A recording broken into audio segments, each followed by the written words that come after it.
नवेगांव नागझिरा अभयारण्य में इन दिनों बाघों का दर्शन दुर्लभ हो गया है। पर्यटकों को बाघ नजर नहीं आ रहे हैं, जिससे उन्होंने यहां आना कम कर दिया है। इसका सीधा असर जिप्सी चालक और गाइड के रोजगार पर पड़ा है। भंडारा जिला प्राकृतिक संसाधनों से भरपूर है और यहां स्थित है नवेगांव नागझिरा टाइगर रिजर्व।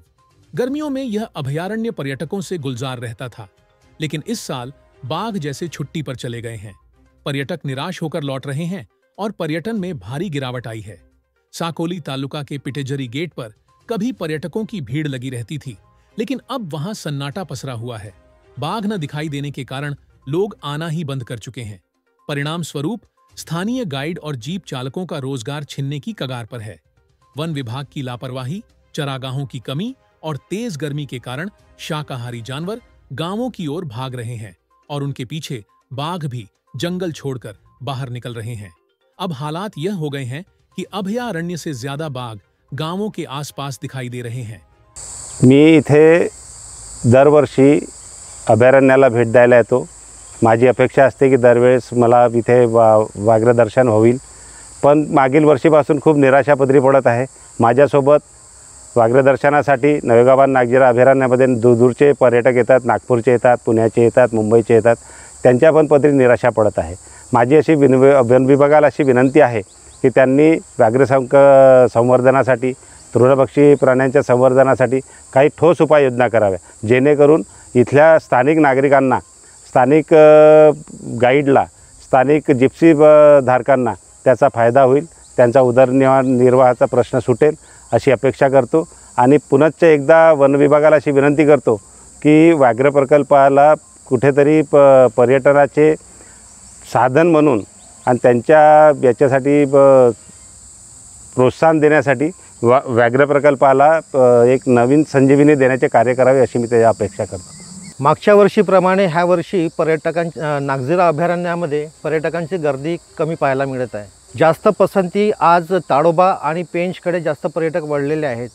त्याचं कारण म्हणजे नागझिरामध्ये वाघ न दिसणे, दुसरे वन्य प्राणी न दिसणे, ह्या कारणांमुळे पर्यटक इथं दुसऱ्या अभयारण्याकडे जास्त वळलेला तुम्हाला दिसेल। आज पर्यटक नसल्यामुळे पूर्ण नागझिरा अभयारण्यातल्या ज्या गेट्स आहेत, पिटेजरी गेट, चोरखमारा गेट, ह्या सगळीकडे सुकसुकाट दिसून येत आहे। तर ह्या गोष्टी घडायला नकोत म्हणून वन विभागाने ह्याकडे जातीने लक्ष द्यायला पाहिजे, ज्यामुळे पर्यटक नसतील तर बाकीचे गाईड्स आणि जे रोजगार आहे जिप्सीवाल्यांचा तो हिरावून गेलेला आहे आणि तो हिरावून न जाता ह्यासाठी वन विभागाने जातीने लक्ष देऊन त्याच्यावर उपाययोजना करायला हवी अशी माझी अपेक्षा आणि विनंती आहे।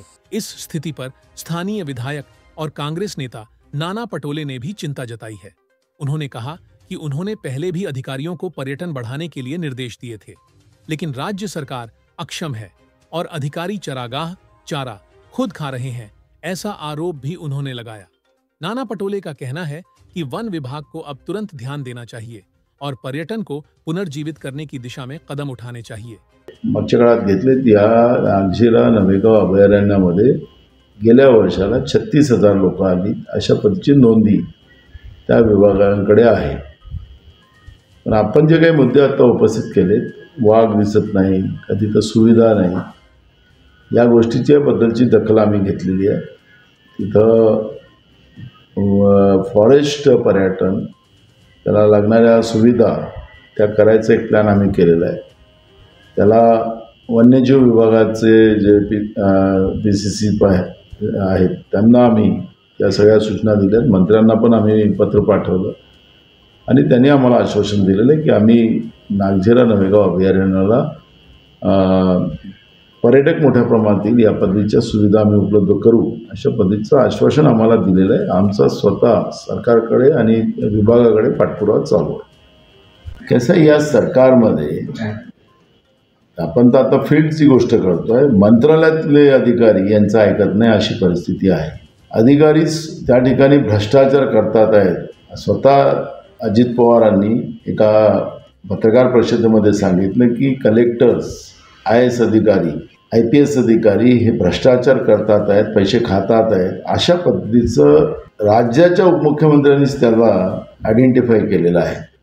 म्हणजे हे किती लाचार सरकार आहे की यांच्या मंत्रालयात बसलेले अधिकारी भ्रष्टाचार करतात, राज्यात बसलेले अधिकारी भ्रष्टाचार करतात आणि हे सरकार काहीच करू शकत नाही.